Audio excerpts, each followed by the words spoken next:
오늘은 두 번째 시간인데요. 하나님의 도우심을 믿으라가 주제가 되겠습니다. 지난주 약속을 했는데요. 1월 1을 암송하는 분에게 선물 드리겠다고. 회복 1월 2 다 같이 한번 해보겠습니다. 시작. 아멘. 방언이 나와요 지금. 다시 한번 회복 1월 2 시작.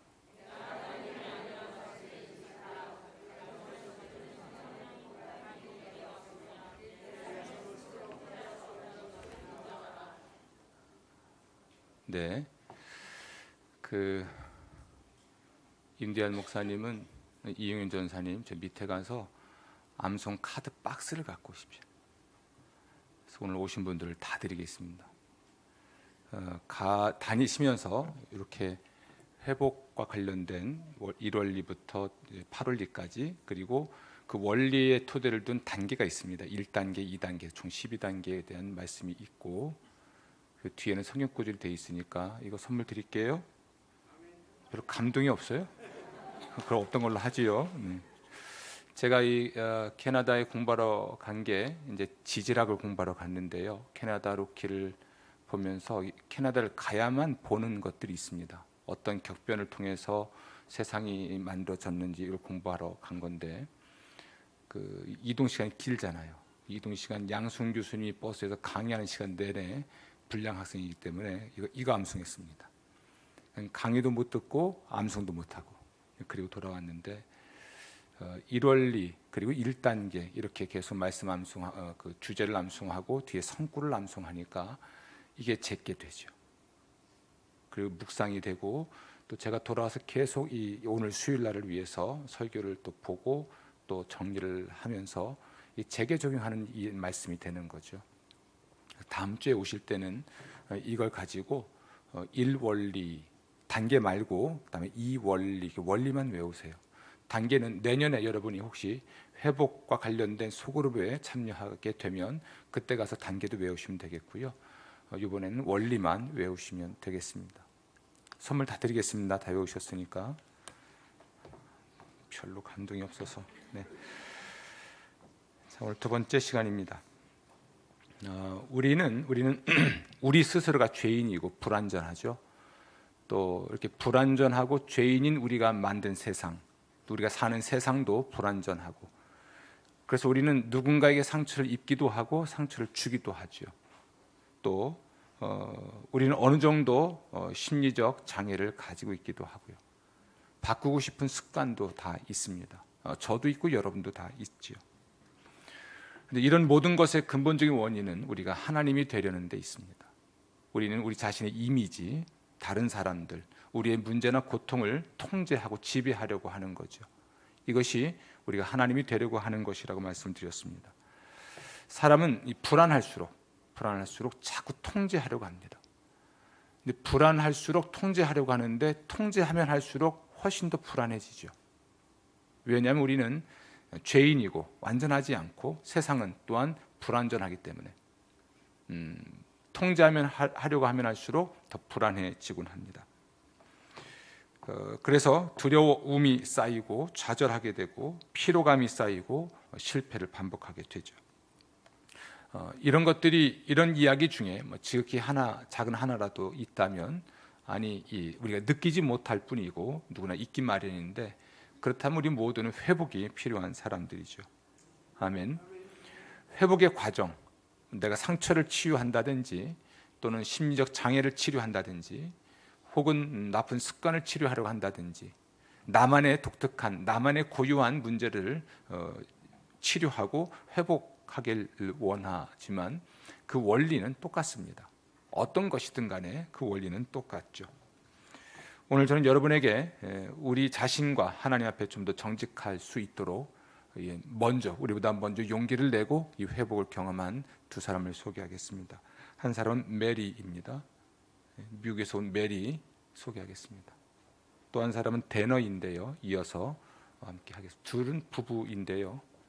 박수로 환영하겠습니다.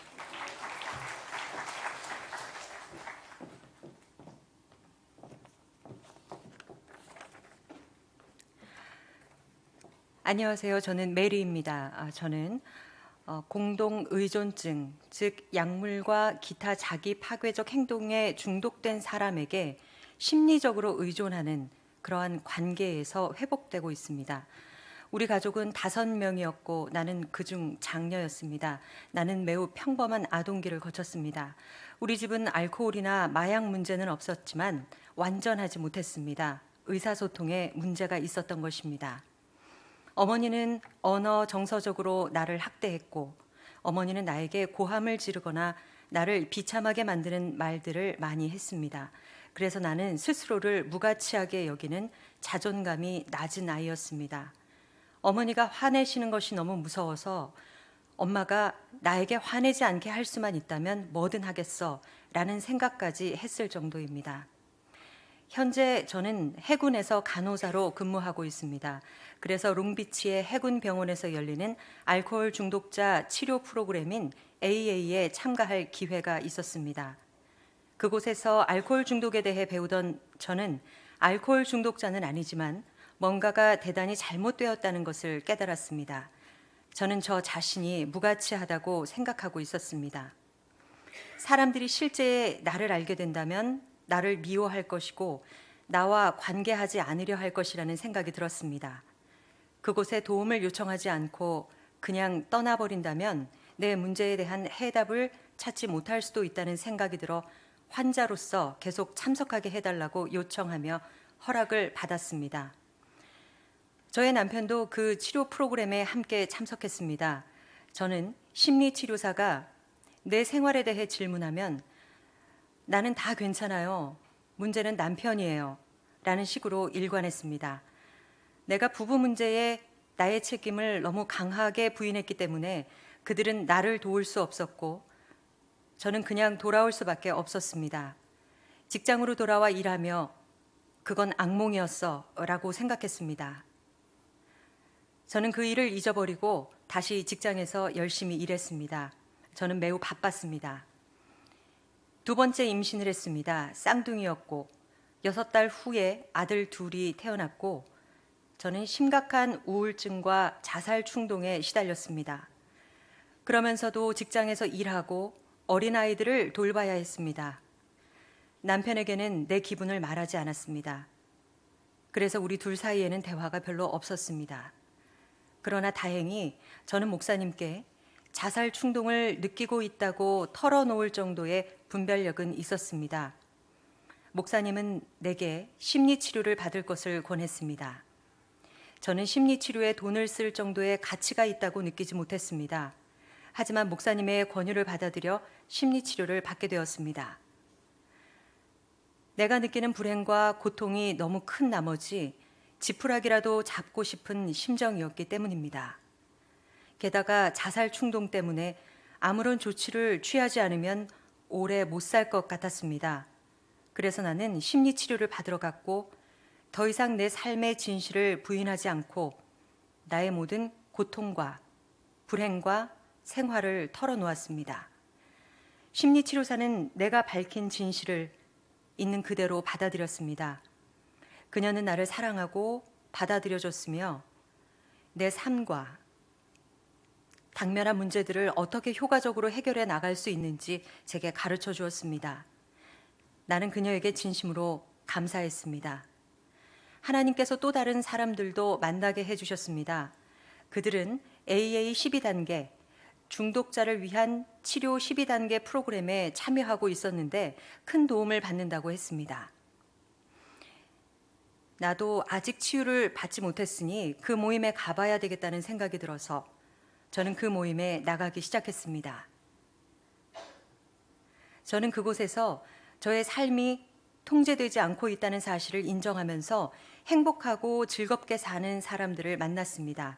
나는 그들과 지속적인 관계를 유지했고 그리고 새들백교회의 회복축제에 참여할 기회도 얻게 되었는데 정말 유익한 시간이었습니다. 그곳에는 허심탄회하게 마음을 털어놓을 수 있는 믿을 만한 사람들이 있었습니다. 당신도 나와 같이 참여하기를 바랍니다. 그 모임에서 우리는 다 함께 기쁨과 자유를 누리고 있었습니다.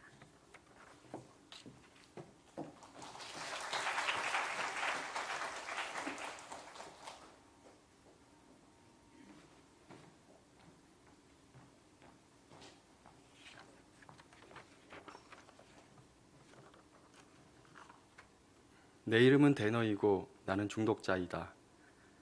또한 나는 한 여성의 남편이자 친구이며 아버지인 동시에 양아버지이기도 하다.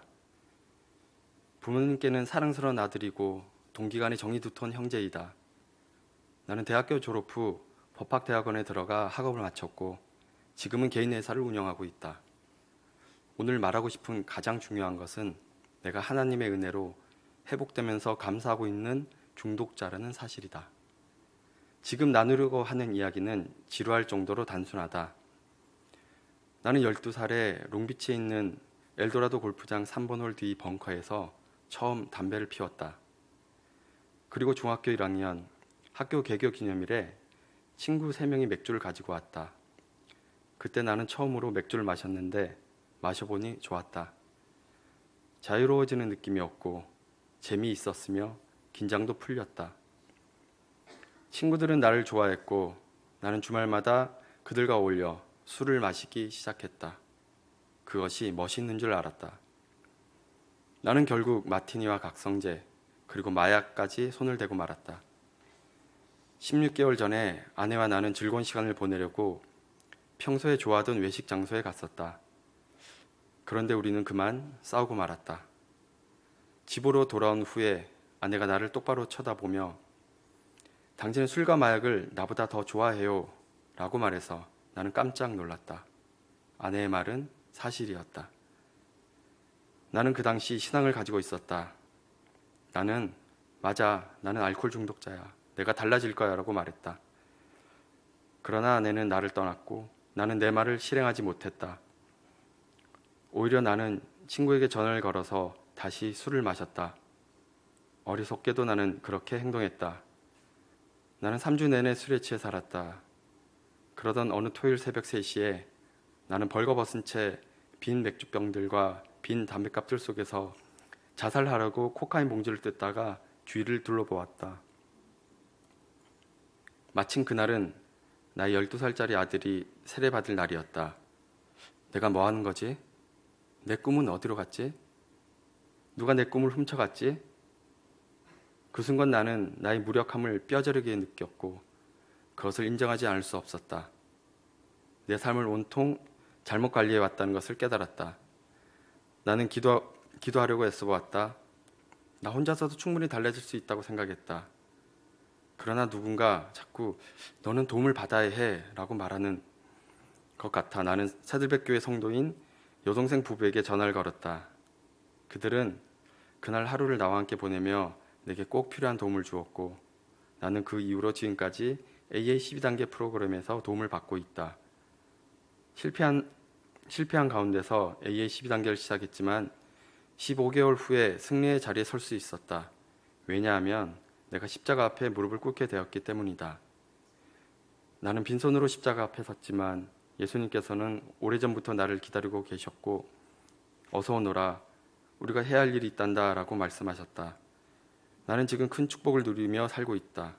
주신 복이 많지만 그 중에서도 내가 새들백 교회의 일원이라는 사실이 기쁘기 그지없다. 나는 여기서 탐 목사에게 세례를 받았다. 또한 매주 금요일 저녁에 모이는 회복축제에서 소그룹 리더가 되는 영광도 누렸다. 만일 당신이 내가 지금 하고 있는 말을 들을 필요가 있는 사람이라면 하나님의 섭리로 인해 내가 이렇게 말하고 있는 것이다. 당신이 정말 이 말을 들어야 할 사람이라면 회복이 이루어지는 그 자리에 함께하고자 초청하고 싶다.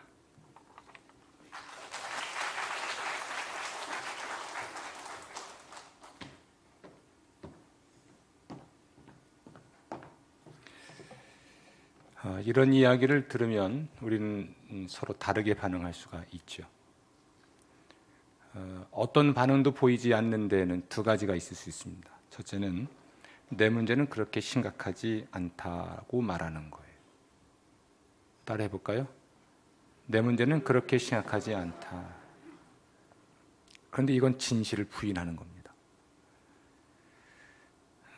사태가 얼마나 더 악화되면 우리는 도움이 필요하다고 말을 할 수 있을까?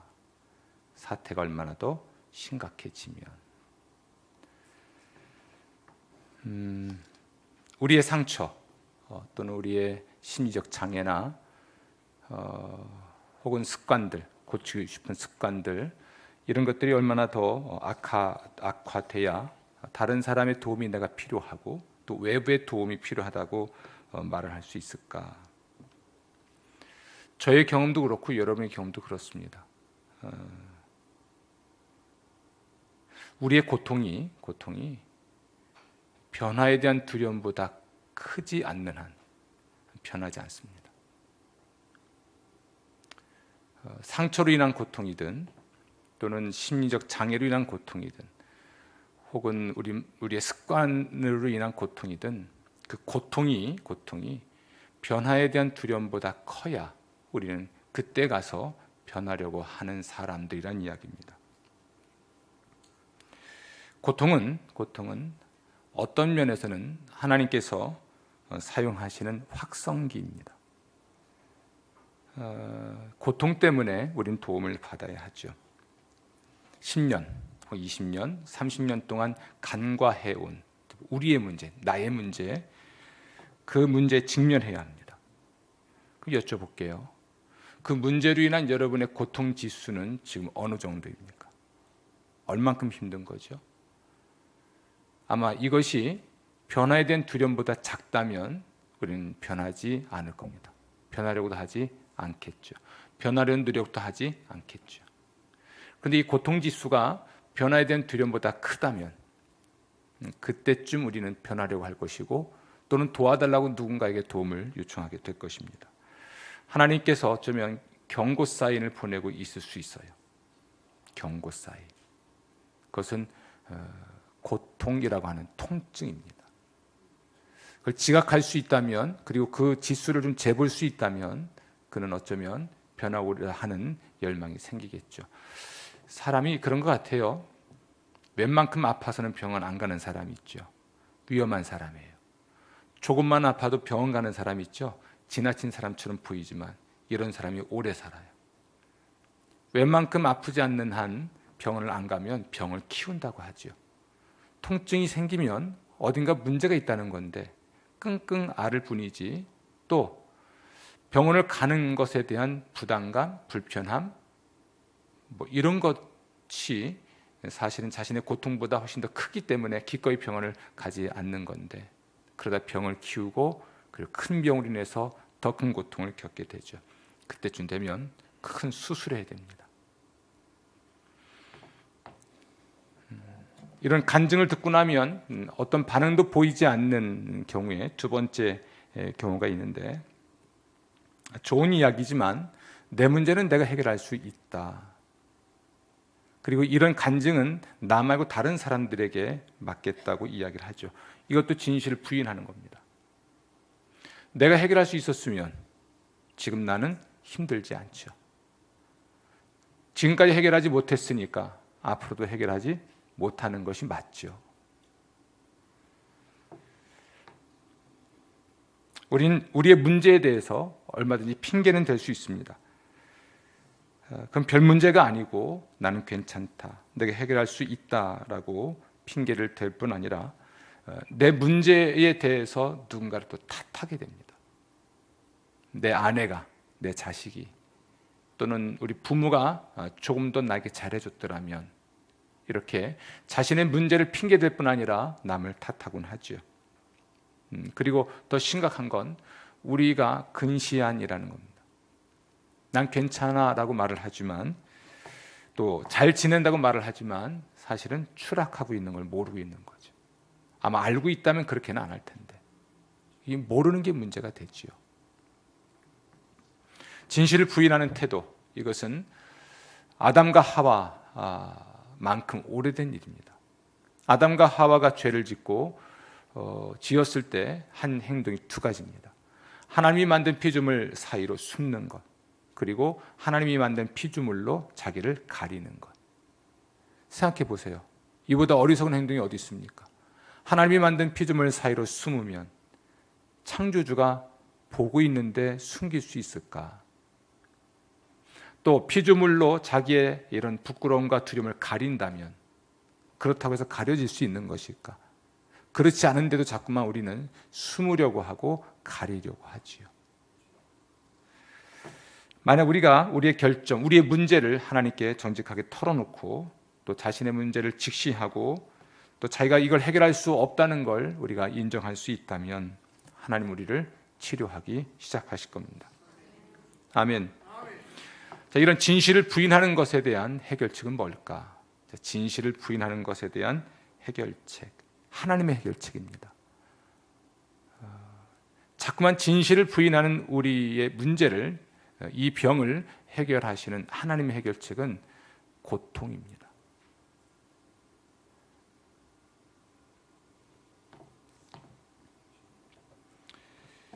많은 사람들이 자신의 이 고통의 문제, 그러니까 문제의 시그널이 오면 그걸 다른 것으로 덮으려고 합니다. 어린 시절에 깊은 밤이죠. 잠을 자고 있는데 불이야! 큰 소리를 들었습니다. 그래서 허겁지겁 온 가족이 집 방문으로 뛰쳐나갔죠. 저희 집이 초가집이었습니다. 굴뚝으로 나왔던 그 불을 떼고 살았으니까 그것 때문에 지붕에 불이 붙었죠. 누군가가 이것을 먼저 발견하고 소리를 질러준 겁니다. 옷도 입지 못한 채 온 가족이 뛰쳐나왔고 동네 분들이 와서 동네 그 마을에 있는 그 우물가에서 이제 펌프질 시작하는 겁니다. 물을 길어 나르고 우리가 배운 대로 민방위 훈련 됐던 대로 불을 껐습니다. 이런 일이 한 해에 2번이나 반복됐는데요. 그때부터 저는 이 불에 대한 트라우마가 있기도 하죠. 불안하게 됐습니다.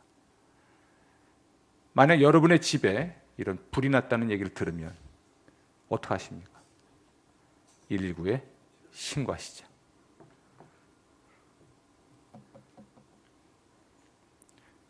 아니면 신고하시겠습니까? 시끄럽다고 그 사이렌 소리를 끄겠습니까? 어떤 사람이 지혜롭죠? 신고해야죠. 불을 꺼야죠. 불이 꺼지지 않는 한 이 그 사이렌 소리는 그치지 않을 겁니다. 근데 자꾸만 우리는 그 사이렌 소리만 끄는 겁니다. 술도 끄고 또는 담배를 끄고 혹은 포르노로 끄고 기타 어떤 그 다른 방식으로 자꾸만 이런 그 시그널을 끌려고만 하는데 근본적인 문제를 해결하지 않는 거죠. 그렇게 해서는 결코 아무것도 해결되지 않을 것입니다. 하나님께서 우리의 이 그 현실을 부인하는 습관을 해결하기 위해서 사용하는 것이 뭐라 했죠? 고통이라 했습니다. 고통이라고 하는 시그널이 우리에게 오면 우리 이 문제를 직면해야 되는데 하나님이 사용하시는 시그널이 한 3가지쯤 되는 것 같습니다. 하나는 위기입니다. 질병, 병에 걸리는 거죠. 스트레스, 실직, 좀 가벼운 정도의 고통일 수 있습니다. 두 번째로 사람들의 직언이 있습니다. 당신 잘못하고 있어 라고 말을 해주는 누군가가 있는 거죠. 그런데 이 말이 참 우리를 고통스럽게 하죠. 내가 뭘 잘못하고 있는지도 모르는데 잘못하고 있다고 할 수도 있고요. 잘못하고 있는 걸 분명히 알고 있기 때문에 있는데 또 잘못했다고 하기도 하고요. 어느 경우든지 간에 내가 무엇을 잘못하고 있는지 알고 있든 또는 알지 못하든 누군가가 당신이 잘못하고 있다고 말을 하면 결코 쉽지 않습니다. 고통스러울 수밖에 없죠. 여러분 주변에 만약 이런 정직한 사람이 있다면 여러분 행복한 사람입니다. 근데 감히 누가 나에게 잘못하고 있다고 말을 해줄 수 있을까요? 부부처럼 또 예민한 관계가 없죠. 잠자는 사자의 코털을 건드리면 안 되는 겁니다. 자식? 제가 주일날 오후에 우리 교단 장년부 교재 집필자들 마지막 워크숍이 있어서 급히 제주도를 갔습니다. 제주도 가서 누구 만나고 왔을까요? 어떻게 알아요? 만나고 왔죠. 그리고 목회 리모델링 하고 왔습니다. 오랜만에 만났으니까 개인 얘기도 하고 또 밥도 같이 먹으면서 얘기하고 이런저런 얘기를 하고 왔죠. 이견 목사에게 충고해 줄 사람이 누가 있을까요? 저도 어려워요. 여러분 이견 목사가 나이가 49이에요. 적지 않습니다. 그래도 충고해 줄 사람은 저밖에 없죠. 싫어도 해줘야죠. 그게 사랑이니까. 만약 누군가가 이런 사람이 여러분에게 있다면 여러분 행복한 사람이에요. 그런데 하나님이 그 사람을 사용하실 수 있다는 겁니다. 사람이 아니면 짐승을 통해서라도 하나님이 말씀하실 수 있어요. 이게 하나님의 방식이잖아요. 선지자를 보내거나 나와 상관이 없을 수도 있는 선지자나 혹은 그냥 동물을 통해서라도 내게 말씀하신 분이, 내게 정직하게 말씀하신 분이 하나님인데요. 하나님이 진실을 자꾸만 부인하려고 하는 나를 깨우기 위해서 사용하는 두 번째는 바로 이런 사람입니다. 직원이죠. 정직한 사람이기도 하죠. 세 번째는 이런 일이 없기를 바라지만 파국입니다. 파국. 파국 그러니까 스카이캐슬에 나왔던 그 주인공 남자의 말이 생각나요. 파국이야! 이렇게 했던 이 파국이 뭘까요? 파국이. 신체적, 정서적, 영적, 재정적, 관계적인 면에서 완전히 바닥까지 무너지는 것. 이게 파국입니다. 하나님은 종종 한 걸음 뒤로 물러나 계시면서 우리 스스로 내린 결정에 대해서 그 충격과 고통을 직접 경험하게 하십니다. 네가 하나님이 되고 싶으냐? 알았어. 해봐. 그렇게 우리를 방임하시는 것처럼 보이죠. 가장 무서운 순간입니다. 그러면 우리는 하고 싶은 대로 하죠. 하고 싶은 일을 할 겁니다. 하고 싶을 때까지 하겠죠. 언제까지 할까요? 그것을 통해서 고통을 느낄 때까지. 그때까지 우리는 스스로 하고 싶은 일을 합니다. 그렇게 되면 우리는 심은 대로 거두게 됩니다. 심은 대로 거둔다는 것이 무엇일까? 또 다른 상처로 내게 남게 되고 또 다른 습관이나 또 다른 심리적 장애가 우리에게 생기기도 하죠. 이 파국을 하나님이 사용하시는 사례는 성경에 많습니다. 아주 단순하게 말하면, 크게 말하면 이스라엘 민족이 기원전 586년에 지구상에서 사라지게 되는 사건이죠. 이게 이스라엘 민족의 궁극적 파국이 됐습니다. 이보다도 아프고 이보다도 고통스러운 일은 없었겠지만 그러기 전에 하나님이 이미 다양한 형태로 시그널을 보내셨고 하나님의 선지자를 보내어서 직언을 하게 하셨지만 귀담아 듣지 않았기 때문에 하나님이 사용하신 마지막 도구는 파국이었습니다. 저는 여러분이 이런 파국을 경험하지 않길 원해요.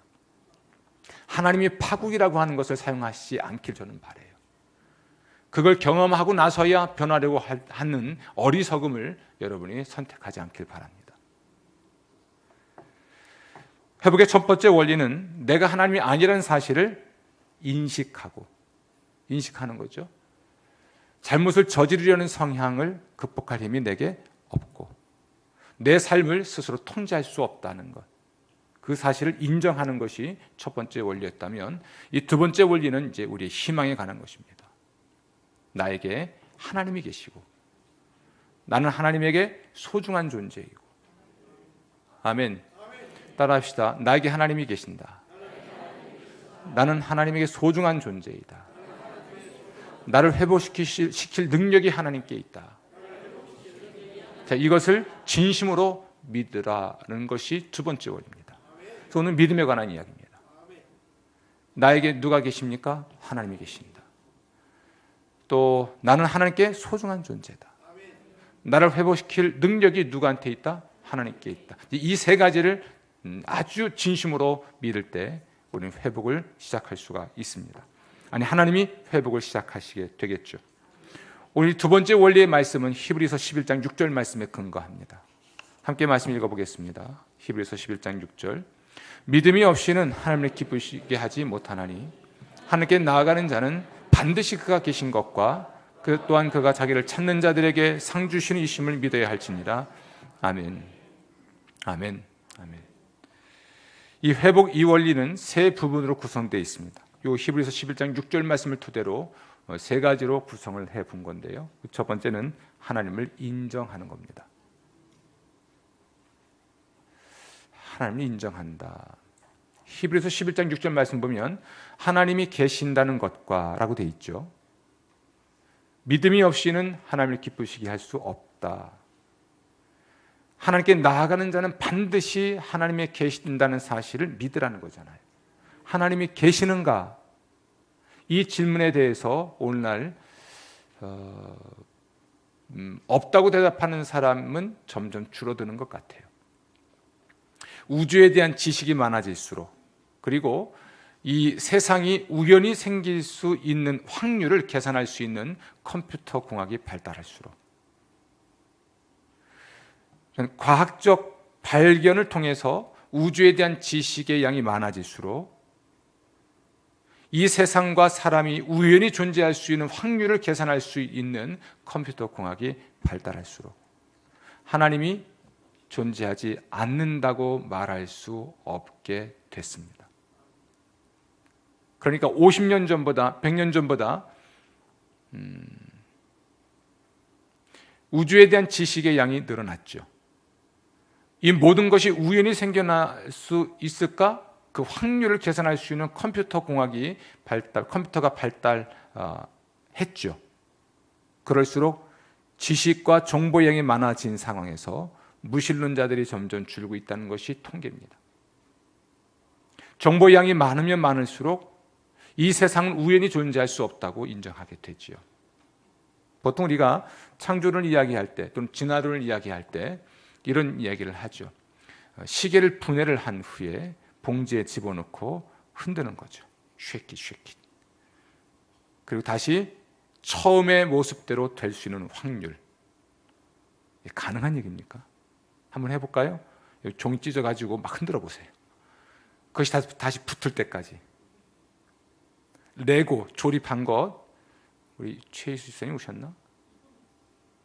어디 계시나? 오늘 못 오셨나?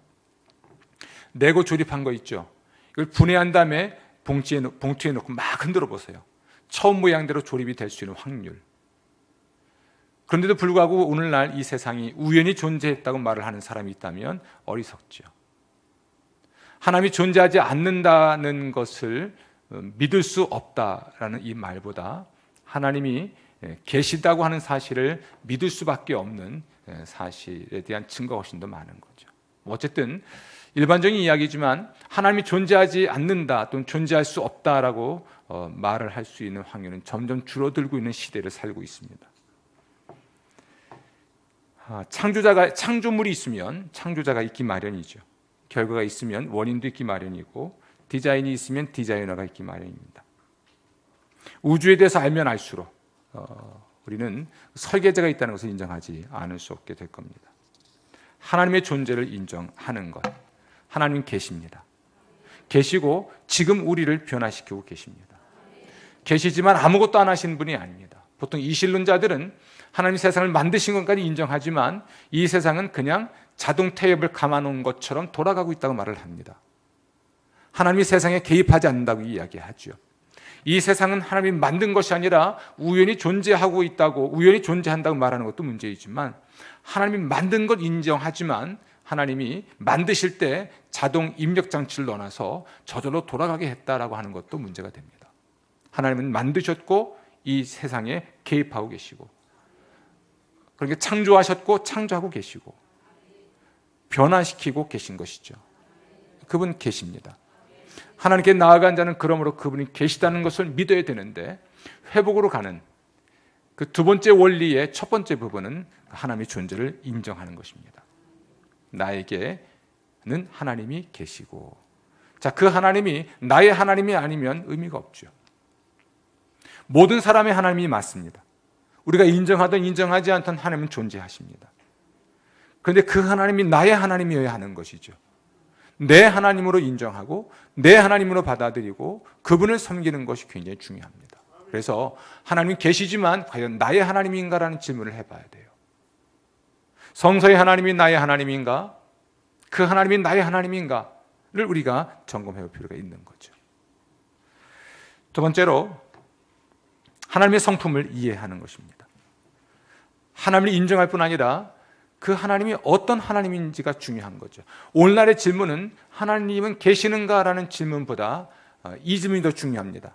하나님이 계시지 않다고 말을 할 수 있는 그 근거가 점점 희박해져 가고 있다면, 우리가 할 수 있는 질문은, 하나님이 정말 계신다면 그 하나님이 또 나의 하나님이겠지만 그 하나님은 어떤 하나님인가? 이 질문이 제일 중요하죠. 하나님은 어떠한 하나님인가? 내가 생각하는 하나님은요 하고 말을 하는 사람이 있습니다. 여쭤볼게요. 내가 생각하는 하나님은요 하고 말을 할 권리가 우리에게 있습니까? 내가 생각하는 하나님. 참 이거 심각한 병입니다. 우리 기독교인들이 주의해야 될 병 중에 하나입니다. 내가 생각하는 하나님. 내가 생각하는 하나님. 나는 늘 하나님을 이런 분이라고 생각해 왔다. 이렇게 말을 하는 것은 굉장히 심각한 오류입니다. 내가 생각하는 하나님이 진짜 그런 하나님은 아니잖아요. 그렇죠?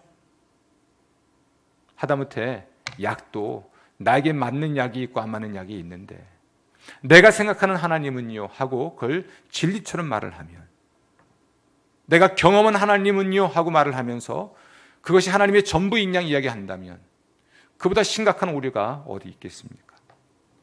내가 생각하는 하나님, 다른 누군가가 이야기하는 하나님이 아니라 성경이 말하는 하나님이 중요합니다. 하나님도 우리가 당신이 어떤 분인지를 알기를 원하십니다. 우리가 하나님이 어떤 분인지 알아야 그분을 또 신뢰할 수도 있잖아요. 그런 맥락에서 하나님이 어떤 분인지를 아는 것은 굉장히 중요한 겁니다. 내가 생각하는 하나님도 아니고, 세상이 말하는 하나님도 아니고, 주위 사람들이 하는 하나님 말하는 하나님도 아니고, 성서가 말하는 하나님은 누구인지 아는 것, 그것은 그분을 신뢰할 수 있을까를 결정하기 때문에 굉장히 중요합니다. 내가 생각하는 하나님을 우리는 많은 경우에 부모를 통해서 정의를 하곤 합니다. 부모가 어떤 분이었는지에 비추어서 하나님을 자꾸만 어떤 분인지 정의하려고 해요. 잘못된 방식이죠.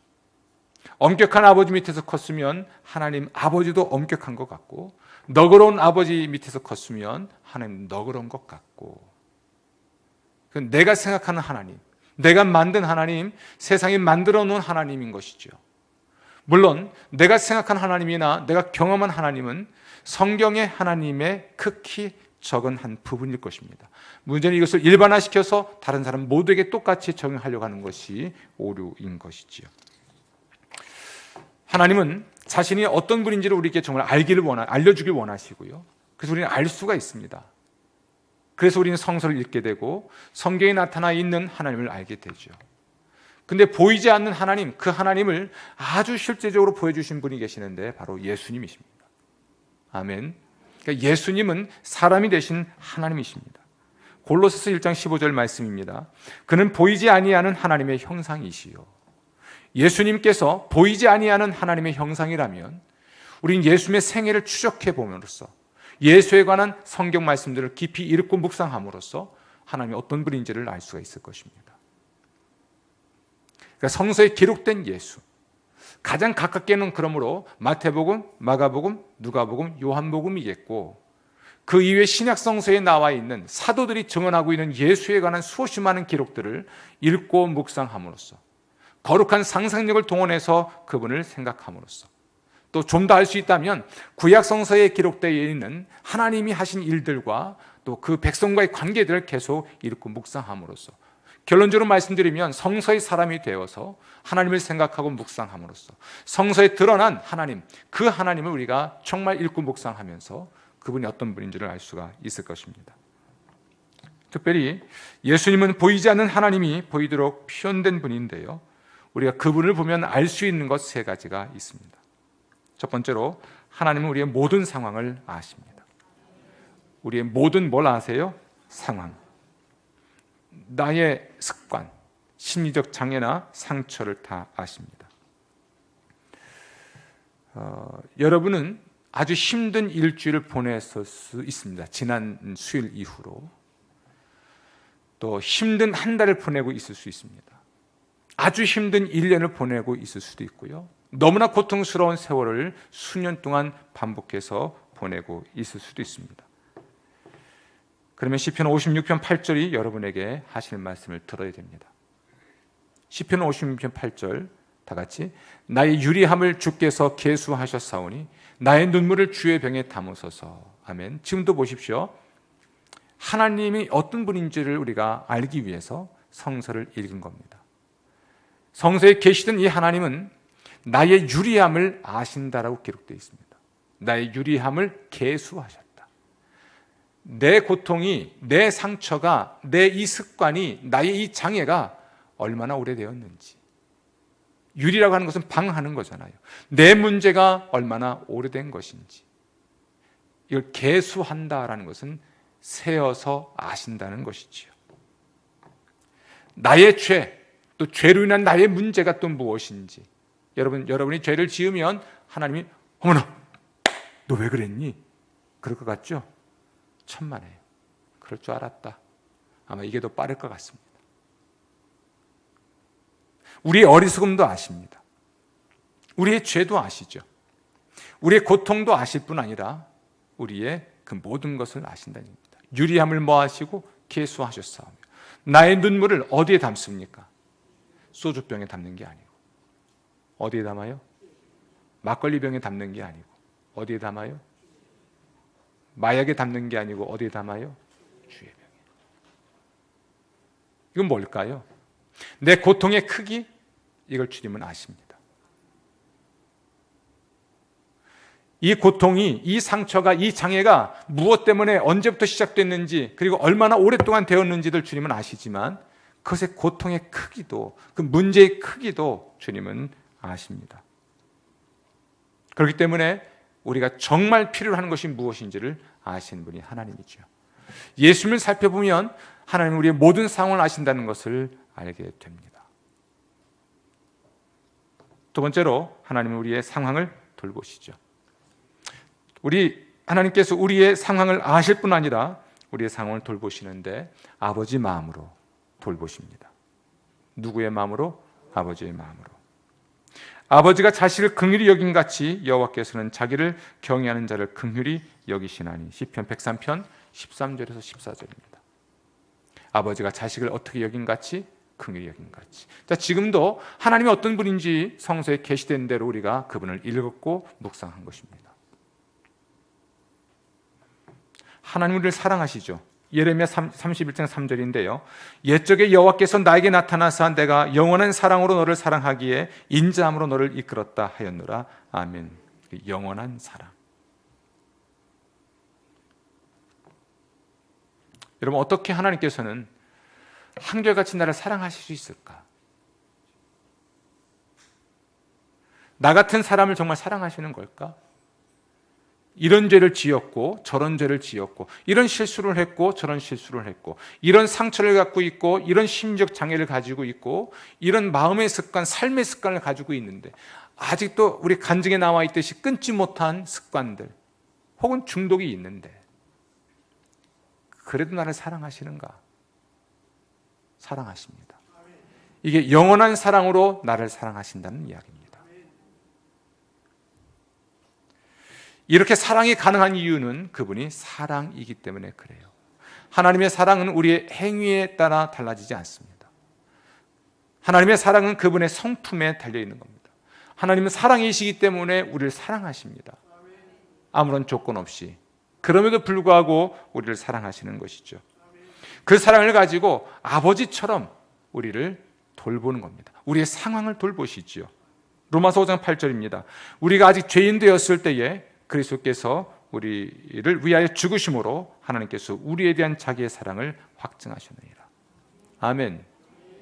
우리가 죄인 되었을 때에 그리스도께서 우리를 위하여 죽으셨다는 것. 이것이 하나님이 우리를 사랑하신다는 결정적 증거라는 것입니다. 요한복음 3장 16절입니다. 하나님 우리를 사랑하사 독생자를 주셨으니. 그런데 우리를 사랑하실 그때에 내가 어떤 존재였습니까? 죄인이었다고요. 내가 죄인인데 어떻게 나를 사랑할 수 있을까? 내가 죄인이면 사랑하지 않는 건 사람의 사랑이죠. 사람의 사랑은 상대적인 것 같아요. 그가 잘하면 사랑하게 되는 것이고 잘못하면 사랑하지 않게 되죠. 하나님의 사랑은요, 그분이 사랑이신지라 내가 죄인임에도 불구하고 어리석음에도 불구하고 실수함에도 불구하고 상처를 갖고 있고 또 나쁜 습관을 가지고 있고 또는 심리적 장애를 갖고 있어도 여전히 사랑하시는 것이죠. 이 사랑 때문에 자기 아들을 제물로 바치셔서 우리를 우리 죄에서 구원하시는 것, 그러니까 우리의 상황을 돌보시는 거죠. 우리의 상황을 아시는 것만이 아닙니다. 이런 거죠. 우리가 하나님이 아니라는 것 하나님도 아십니다. 잘못을 저지르는 성향을 극복할 힘이 내게 없다는 것 하나님도 아십니다. 내가 내 삶을 스스로 통제할 수 없다는 것 하나님도 아십니다. 나만 모르지. 그러니까 내가 하나님 되려고 하는 거잖아요. 우리 스스로를 구원할 수 없는 것을 하나님은 아시기 때문에 우리를 구원할 수 있는 자기 아들을 제물로 바치신 겁니다. 이게 우리의 상황을 아시고 우리의 상황을 돌보시는 하나님의 사랑입니다. 아멘. 세 번째로 하나님은 우리의 상황을 변화시키실 수가 있습니다. 에베소 1장 20절입니다. 그의 능력이 그리스도 안에서 역사하사 죽은 자 가운데서 다시 살리시고 하늘에서 자기의 오른편에 앉히사. 아멘. 하나님이 예수를 죽은 자 가운데서 살리셨다면 그분이 하실 수 없는 일이 뭐가 있을까? 뭐가 있을까요? 우리의 죽은 관계도 하나님 되살리실 수 있습니다. 우리의 건강도 회복시키실 수 있습니다. 우리의 상처를 치유하실 수 있습니다.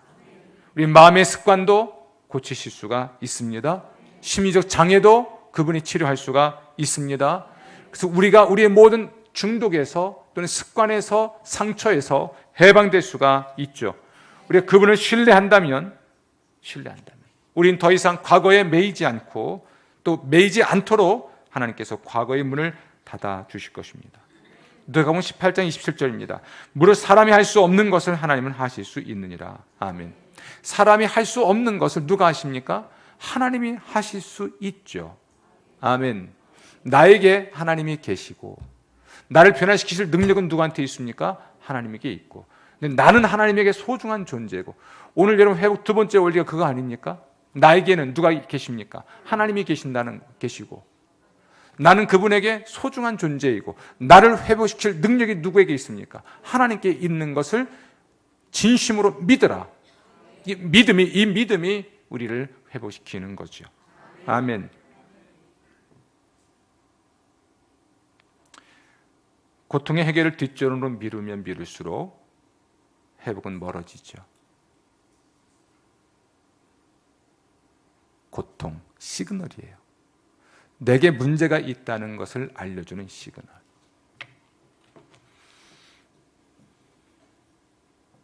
그렇죠.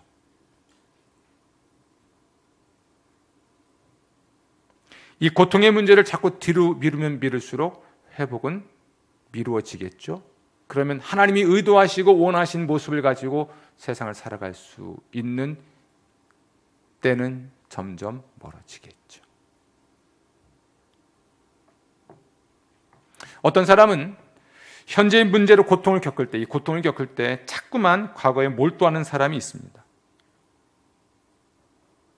지금 내 문제를 해결하기보다 자꾸 과거로 돌아가는 거죠. 이것은 마치 백밀러를 보고 운전하는 것과 똑같습니다. 천십생 운전하시죠? 앞에 큰 그 전면 유리를 보고 운전하실래요? 백밀러 보고 운전하실래요? 운전하시는 분들은 후진이 편합니까? 직진이 편합니까? 그렇죠? 앞에 큰 그 유리창이 있는데 이렇게 앞으로 가지 구태여 백미러를 보고 뭘 합니까? 물론 백미러는 우리의 시야를 확보해 줍니다. 넓혀주기도 하죠. 그렇다고 그것만 보고 운전하는 어리석음을 범하지는 않죠. 과거에 매여서 현재의 삶을 살아갈 수 없습니다. 과거에 발목 잡힌 거죠. 과거. 그 과거가 뭐라고? 현재의 문제를 해결하려고 하지 않는 사람들의 삶의 특징이 과거에 매여 있는 겁니다. 하나님이 계시다는 것을 인정하십시오. 그분이 어떤 분이신지를 인식하시고 이제 마지막으로 그분의 도움을 받아들이십시오. 아멘.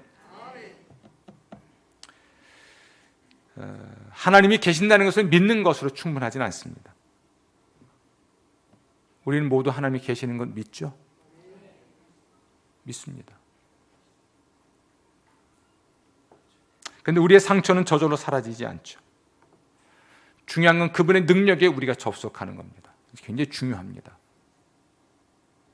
하나님의 도움을 받아들이십시오. 빌립보서 2장 13절입니다. 너희 안에서 행하시는 이는 하나님이시니 자기 기쁘신 뜻을 위하여 너희에게 소원을 두고 행하게 하시나니. 아멘. 하나님 이렇게 말씀하시는 겁니다. 너의 의지력만으로 충분하지 않다. 네가 선의를 가졌다는 것만으로도 충분하지 않다.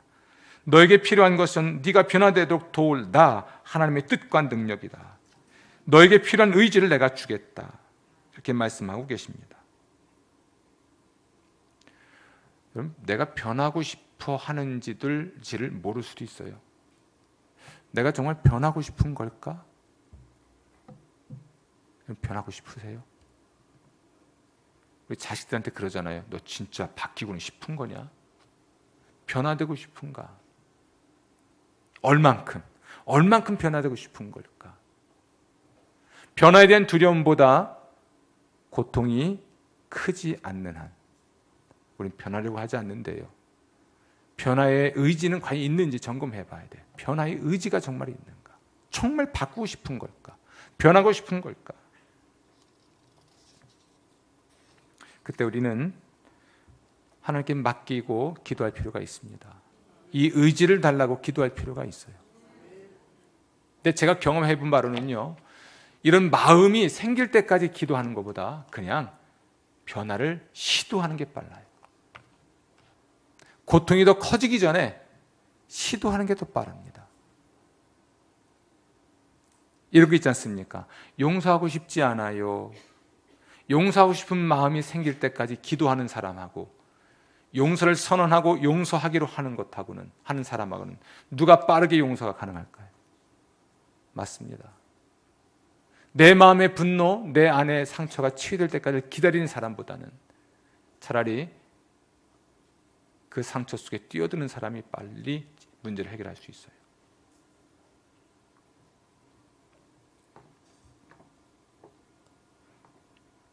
하나님께 우리의 마음을 열고 그분의 능력과 접속을 하면 우린 변할 수 있죠. 이 커즈왈이 지금 불이 들어와 있어요.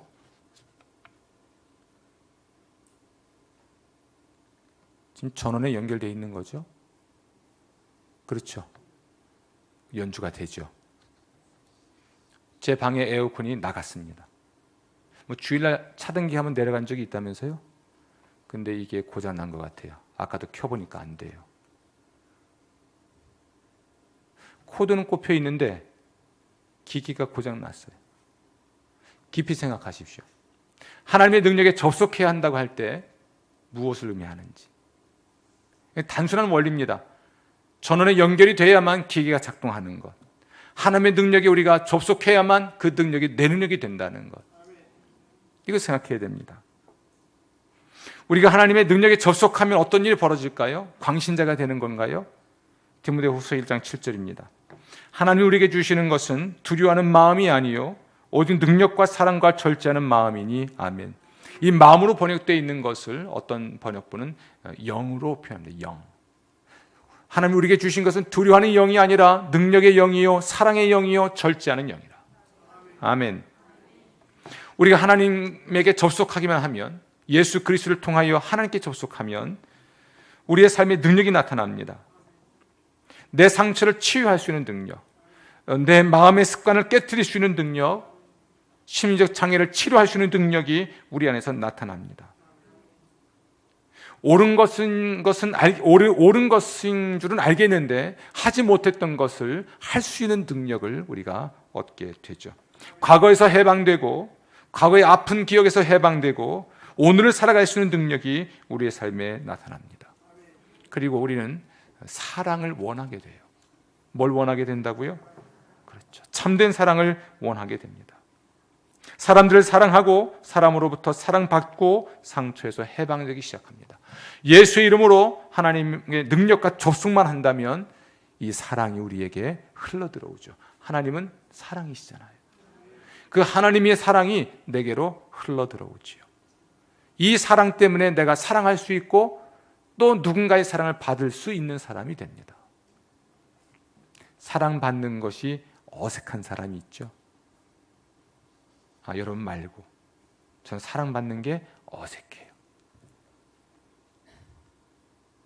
이 사랑받는 게 어색한 사람 좀 생각해 봐야 돼요.